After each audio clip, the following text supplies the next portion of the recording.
different kinds of Christian who studies the Bible differently. इप्सिस के फरिश्ता को फरिश्ता इप्सिस का फरिश्ता इप्सिस पे फरिश्ता था।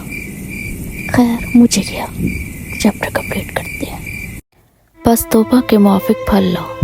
अरे ये कलाम तो मेरे लिए है, मुझे माफ़ी मांगनी चाहिए।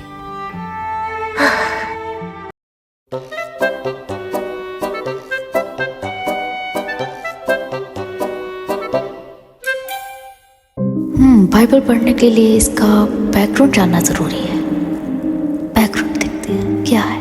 ओह अच्छा, तो ये है